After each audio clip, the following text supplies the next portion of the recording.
যে জামুরিয়ায় রয়েছে জাদুডাঙ্গা গ্রাম এবং সেই জাদুডাঙ্গাতে রয়েছে গ্রেট ইস্টার্ন নামক এক ফ্যাক্টরি এবং সেই লোহার যে ফ্যাক্টরি রয়েছে পরে সেটা জানা গেছে সেই লোহার ফ্যাক্টরিতে কিছু যন্ত্রাংশ হেভি ব্লাস্টিং হওয়ার কারণে এই ঘটনা ঘটে।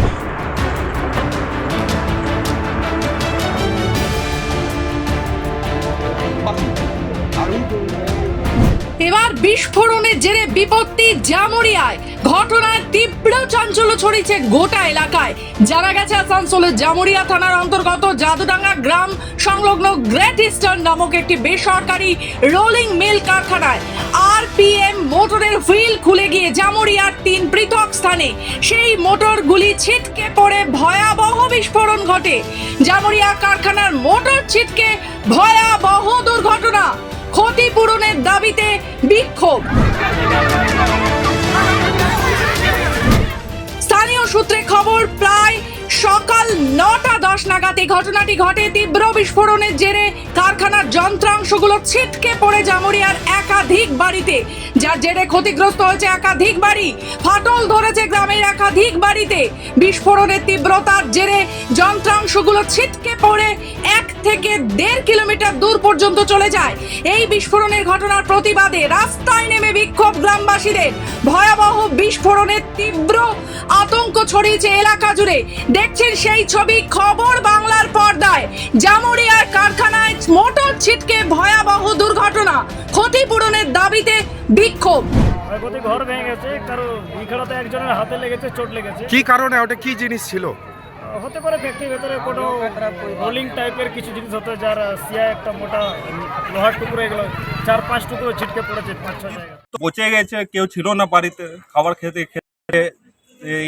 বেড়াচ্ছিল বাইরে, খাবার খেতে আগে পড়েছে ওইটা।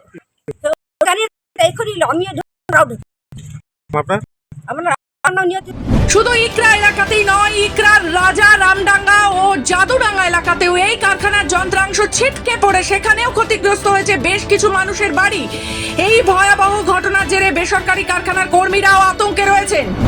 মিল স্টার্ট হলো, ফ্লাইবিলটা ঘোড়া স্টার্ট হলো, আর ঘোড়া স্টার্ট হতে হওয়ার সঙ্গে ব্লাস্ট করে গেল। ব্লাস্ট তো দাদা অনেক জোরে হয়েছে, হয়তো আপনি দেখতে পাচ্ছেন এখান থেকে পুরো বেরিয়ে গেছে, মেনালে অবধি পৌঁছেছে, এখানে পৌঁছে গেছে। ফ্যাক্টরির আতঙ্কে তো সবাই আছে, যেহেতু কোনো দিন এরকম ঘটনা ফ্যাক্টরিতে কেউ দেখেনি। হঠাৎ চোখের সামনে যদি কোনো একটা মেশিন এত বড় একটা পাঁচটনে ছিটকে পড়ে যায় তো একটু আতঙ্কে তো সবাই থাকবে। ফ্যাক্টরি ভয়, কিন্তু এখন কিছু হয়নি। ওই চালা উপরে যে ইয়েগুলো আছে ওগুলো উড়িয়ে গেছে, বাকি কিছু হয়নি। অন্যদিকে ঘটনার খবর পেয়ে ঘটনাস্থলে দ্রুত পৌঁছায় সিআইডির একটি প্রতিনিধি দল। আপনাদেরকে সেই ছবি এখন দেখাবো, সেই স্পটের ছবি যে কিভাবে এটা ঘটেছে, যদিও এখনও জানা যায়নি বিষয়টা। যেখানে দেখা যাচ্ছে এই সেই যে মেশিন যে রাখা ছিল, যে যন্ত্রাংশ রাখা ছিল, এই সেই জায়গা, এবং এইখান থেকে 3টি খণ্ডে ভাগ হয়। আমি আমার সহকর্মীকে বলবো যে এইখান থেকে উড়ে সেই চাক উড়ে গিয়ে, লোহার যে চাক, ঠিক আমার ওপরে রয়েছে শেড, সেই শেডে উড়ে গিয়ে পরে তীব্রতা এতটাই বেশি ছিল যে এখান থেকে প্রায় 3 কিলোমিটার উড়ে গিয়ে মানুষের বাড়িঘরের মধ্যে পড়েছে এবং ক্ষতিগ্রস্ত হয়েছে একাধিক বাড়ি। যদিও হতাহতের কোনো খবর নেই, কিন্তু এই মুহূর্তে যেখানে রয়েছি গ্রাউন্ড জিরোতে, যেখানে যে ঘটনাটি ঘটেছে, মানে পুরোই মানে ভয়াবহ এক বলা চলে একেবারে। কিভাবে এই বিস্ফোরণের ঘটনা ঘটলো তা খতিয়ে দেখতে তৎপর সিআইডি।